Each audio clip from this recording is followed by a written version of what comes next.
assessments were lower than they should have been? It depends. The key thing is we're focused on making the whole process ethical, transparent, and fair.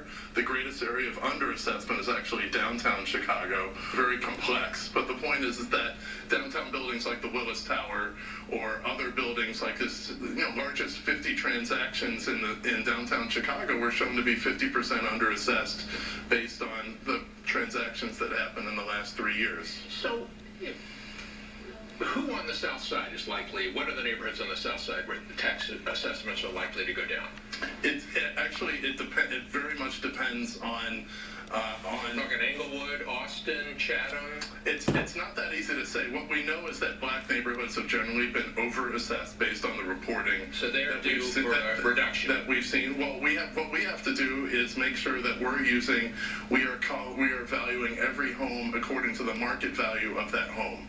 We're not trying to achieve any outcome. Our job is to say, what's the market price of these homes? Now, as research by the Civic Consulting Alliance, the Lincoln Land Institute, and Tribune has shown is that generally for more modestly priced homes, we've been over-assessing them, and for higher priced homes, why should a $600,000 home pay a lower rate than a $300,000 home? That's the case in every neighborhood of Cook County. Our job is not to reach a certain favored outcome. That's the original sin of this office. What we want to do is price each person's house accurately according to what the market would pay for it today, and then have people rely on that. So let's drill down into the process here. There's been anger for years over the fact that some of our biggest name politicians, Alderman Eddie Burke, Speaker Mike Madigan, the law firm where Senate President John Cullerton is, have made big sums of money off of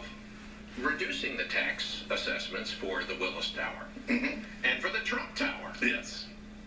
What people really... You're going to play games? You're going to play that same game? We're completely transforming this office so that... What's changing? Well, what we're changing is, first of all, we're not taking... As a candidate and as your assessor, I will not take donations from anyone who's in the property tax appeals industry. That's first.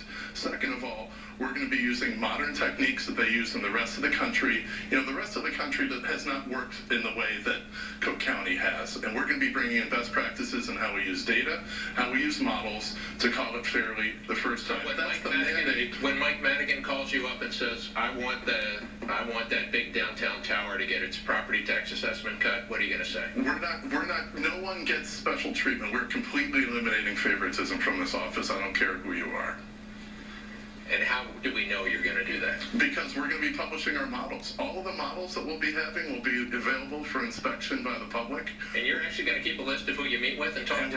We're going to have a visitor's log. That's part of the ethics plan that we announced on day one. So when Eddie Burke comes in to say, I want to cut the Trump Tower tax assessment? We're completely dedicated to eliminating favoritism from this office. That's the mandate that we have. And we're going to be showing through our transparency measures how we're coming up with valuations of every class of property.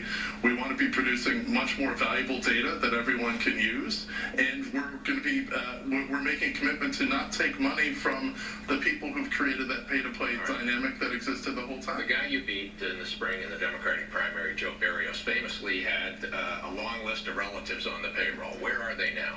I believe they are working elsewhere. They're certainly not working in our office. So what did you do about that? A few of them resigned in advance. Yeah, well, we cleaned house. On day one, we brought in a whole new management team.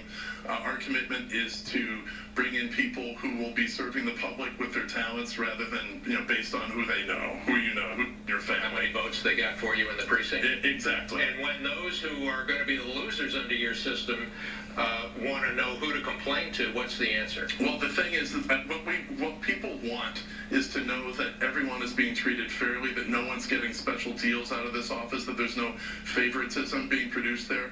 We have a 100-day plan that we announced on Monday that involves the new ethics plan. We're going to bring in an audit by an outside agency. We have a variety of other things that people can read about on the Cook County Assessor's website, where we have our whole 100-day plan there. And we'll be updating people monthly. Transparency is really our watchword. We're going to be posting our valuation models up for everyone to inspect. And we think that's going to be the key to building trust in this office. Building trust is the way that we can get to where other assessors' offices are in the rest of the country, where you get your assessment and you go on with the rest of your life. You don't have to know who the assessor is. All right. Well, in this case, we do know you're the assessor, Fritz Kagi from Thanks, Oak Mike. Park. Yep. Thanks for coming in. Up next, an update on that murder we discussed at the beginning of our show.